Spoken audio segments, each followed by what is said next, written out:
Maintenant, serveur du contenu avec une vue en Django. Créer une nouvelle page basique en 5 lignes de code. Étape principale, qu'est-ce qu'on doit faire? Par exemple, quand on revient à notre projet, maintenant, regardez par exemple, on a dit, on va faire quoi? Étape principale, modifier le fichier view. Maintenant, je vous explique. Quand par exemple, on avait créé une application produit, maintenant, qu'est-ce qu'on va faire? On va essayer de aller d'abord dans vue. Maintenant, vous avez eu ça. Ça, c'est le code de base qui vient avec Django. Maintenant, il nous faut d'abord importer.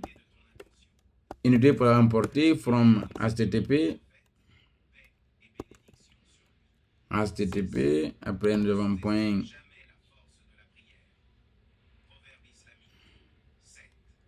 Non, c'est Django. Point HTTP. Après import. HTTP réponse. HTTP réponse.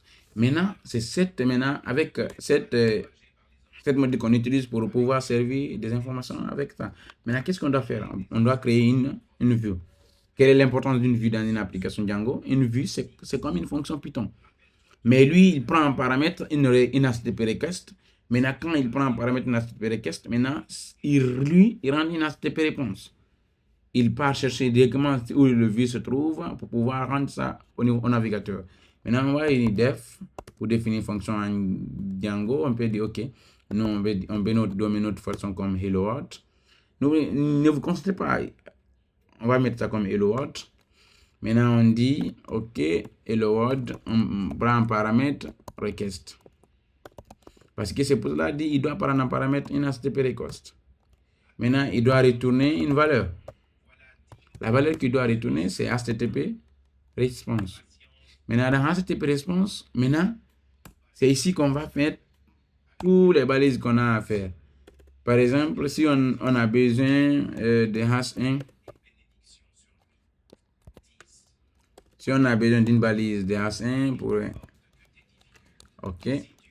On dit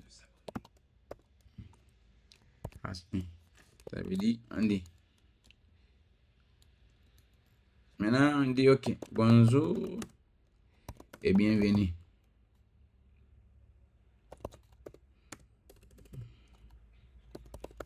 Bienvenue dans notre site. C'est notre site. Notre site de gestion stock. Maintenant, OK, on continue. Et là, on met un griffe. On met encore griffe par là. Là, maintenant, on a créé notre fonction. On doit appeler cette fonction. Pour appeler cette fonction, qu'est-ce qu'on doit faire d'abord? On doit retourner d'abord sur là où vous avez dit l'application stock. L'application stock, c'est ici qui va nous servir. Il y a l'erreur, non? Maintenant, c'est ici qu'on va définir l'erreur qui va rediriger cette réponse. On va dire path. Nous, on prend hello world, on prend comme ça hello slash. Après, qu'est-ce qu'on va faire? On va dire, on va appeler la fonction. Mais pour appeler la fonction, il faut importer d'abord la fonction. From, qu'est-ce qu'on va faire? C'est produit.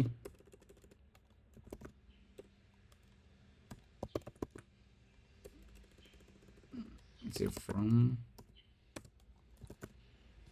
produit.view. OK. Import la fonction hello. Maintenant, on a importé notre fonction.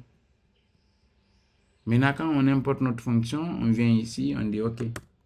On va mettre notre fonction. Nous avons hello. Là, on n'a rien à faire.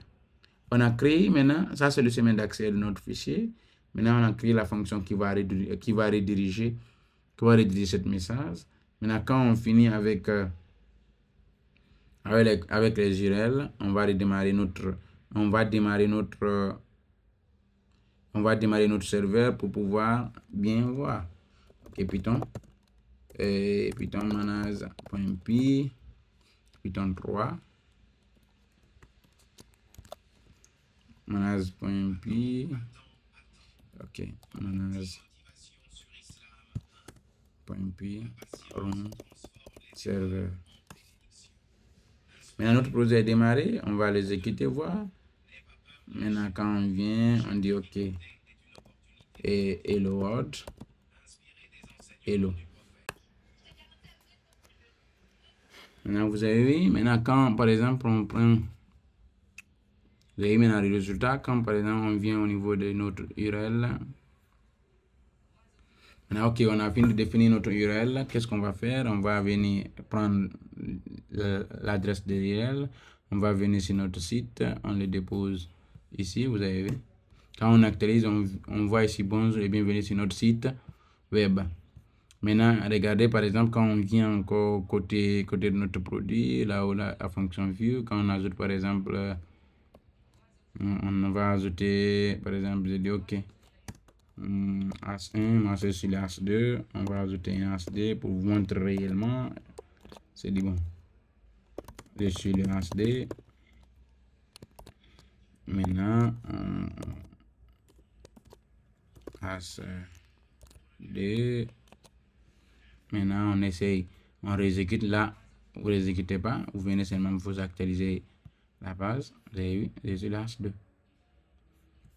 Ça veut dire, c'est ça. Maintenant, c'est comme ça, on serve bien. Maintenant, on va appliquer ce que je vous ai expliqué sur notre... Vous avez compris? Maintenant, avec ça, qu'est-ce que je vous explique? Vous avez compris? Maintenant, ça vient... Ok, bienvenue tout de suite. Je suis le H2. Là, c'est bien. Maintenant, il a servi d'HTML. Maintenant, vous avez vu, comme par exemple, on a appliqué le navigateur. Maintenant, regardez, par exemple, quand on a expliqué au niveau de HTTPS, spirale familiale, blog, marketing automation. Maintenant, regardez, c'est la même chose sur notre site.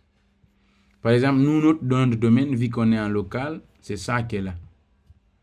Maintenant, si par exemple, regardez par exemple, quand je copie, par exemple, je vais copier ou vous montrer l'adresse complète.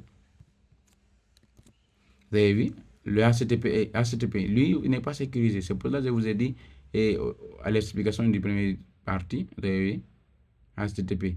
Maintenant, l'adresse IP, c'est 127.0.0.1. Le port, c'est 8000. Maintenant, quand il vient à l'adresse IP de notre serveur, quand il arrive maintenant, le hello world, c'est ça qui est notre URL ici. Par exemple, vous avez vu, c'est l'URL qui est là. En quelque sorte, maintenant, vous avez compris la logique. Vous avez compris la logique. Et notre cours se limite ici. Et je vous remercie. Ciao, à demain pour la suite de notre formation.